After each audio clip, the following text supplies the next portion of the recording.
So 40 days has been absolutely amazing so far. So how's your experience been coming here in front of the abortion clinic and praying? Honestly, it's been so humbling to see the amount of women that go in those doors every single day. It's humbling to know that we can play this small part doing our prayer, but it's hard to watch them go in. Like, these women aren't going in with smiles. They're not going in to have a good time. I mean, it's appealing. The shop looks like it's a healthcare clinic. It looks helpful, but they're going in with desperate faces, and they come out even more desperate. They're lonely, they're lost, and standing here on the streets, we're paying testament to life. We're showing them that we care, we're here for them, and no matter they go in or they come out, we're going to be praying for them all the way through their journey.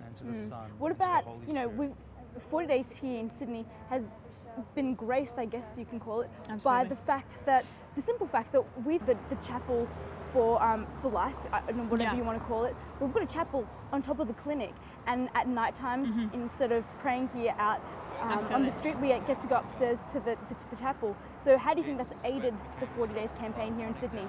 Honestly, it has stepped it up. Like, if you look into 40 Days for Life campaigns, we have a huge blessing here at Sydney to have at the chapel. That has taken this campaign to new heights that we couldn't even imagine when we were planning. I mean, this is a part of it, to stand on the streets, and it's showing testament. But what happens? What the real change, the real effect that it's having on this whole industry of death that's happening inside those doors is the fact that we're praying to our Creator 3 flights above, up in a room. That is the most humble way of dealing with as well, because no one sees us up there. We're here for the women, but we're also here to make a public stance to people around in the area, in the whole of Australia, in the whole of Sydney, telling them we're here, we care, but at night we pack up and we go back into those rooms and we go all the way through the night. And to be able to adore our Lord 3 levels above, where abortions are taking place, that are doing the exact opposite of what we're praying for, is absolutely incredible. And He's the one that's going to make the change. He's the one that's going to stop this. We're the ones that are just got to plead for His mercy. We're encouraged by the number of people that are here today, and over the past couple of days that we've started out, do you guess that there's going to be more people? Are you encouraged by it? Absolutely. It's been growing from the start. Like, we started with a couple of hundred at the launch, which was incredible, and that gave a lot of hope to the people involved in it. But if you look around now, the majority of people that are here during the day, that are up in the room at night, are the young people. And as a young Catholic, or anyone that is supporters of this cause, anyone that is supportive of life, that comes here and seeing the very people that are only 18, 19, in universities, in colleges around the corner, that are taking time out of their day, or professionals down the road that are coming and spending their lunchtime break in here, it's hugely inspiring for us, full stop, let alone the women inside those doors. For me to come here and see people not only pro-life, but actually wanting to make a stance and show people how much they care by coming out during their days, absolutely inspiring to us alone. And it is growing. It's getting bigger and bigger. And I mean, this is what, 3 o'clock in an afternoon, when everyone's in a work office, we're back out here in the streets. Now, of course, at 5 o'clock it goes crazy because everyone's out of work. But to see people at these hours, at 11 o'clock, 2 o'clock, 4 o'clock in the morning, 6 a.m, it's hugely inspiring for us alone inside the campaign to want to keep going on when you see other people get so passionately involved.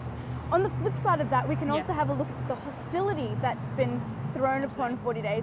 Can you talk to us a bit about that? Yeah. Look, no doubt this is gonna come. We were expecting it. Honestly, we were expecting actually more. If you think about it, praying outside these clinics, we are at the front line of the culture of life versus the culture of death. Inside those doors, murder is taking place. People don't realise, and we're bringing ourselves to these doors, saying no, we embody what we believe, which is promoting life.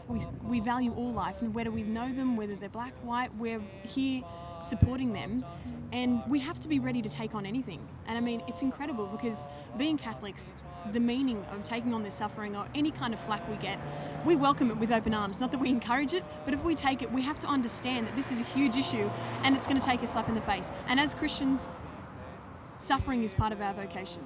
So to be spat in the face or hit in the face or anything that we take, we embrace it. Good timing. Yeah, that's great timing. You know what? Bring it on. God bless. Have a great day. Anyway, take it on. And you know what? Perfect. And both sides. We're getting it both sides. It is perfect. Look at this. And if you think about it, 2,000 years ago, Christ took this on his own shoulders. He had the whole world against him. Everyone was giving him flack, swearing, spitting at his face, and all he did was love.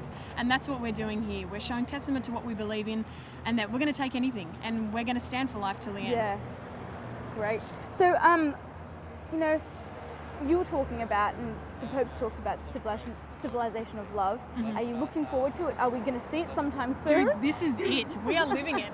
We're striving towards changing the whole culture. We're striving towards bringing our values to everyone, making them available. And in the end, all we can do is embody the culture of life ourselves.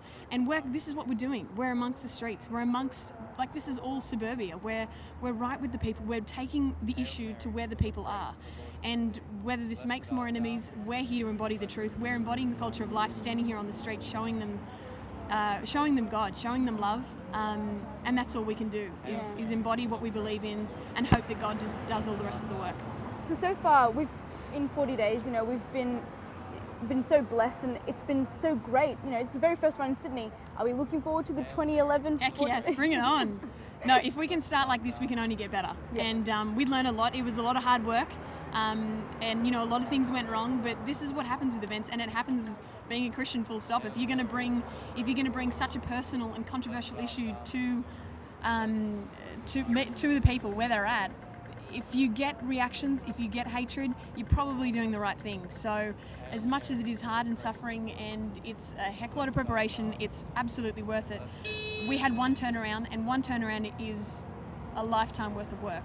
And to get that on our first campaign, the work doesn't matter anymore. It's absolutely incredible to see those kind of results, and God did bless us with the gift of life at the end of it. So heck yes, we're coming back next year, and hopefully with bigger banners and more people. Thank you so much. No worries, Matt. So we're in the middle of 40 days right now. What has your experience been, you know, praying and fasting here at 40 days? It's been a great experience. I've loved every single minute of it. Day by day, coming here, praying in front of the abortion clinic, it's just opened me up to a world that I never knew before, and I thank God for that.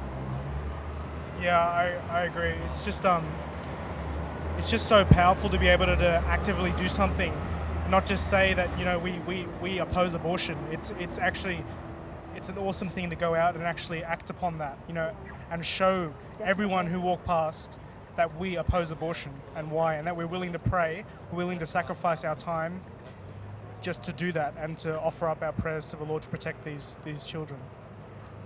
You know, we've been very lucky, especially at this very first Sydney, you know, 40 Days for Life. We've had the ability to basically have an adoration chapel right above the abortion clinic. Now, how has that been for you?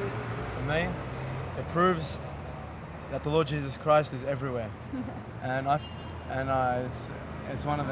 is the greatest thing one can ever come to witness, and by us building the chapel on top of the abortion clinic just shows that Christ is everywhere. Even in the midst of evil, one can achieve Christ, and He's always going to be there. What about you, Brendan?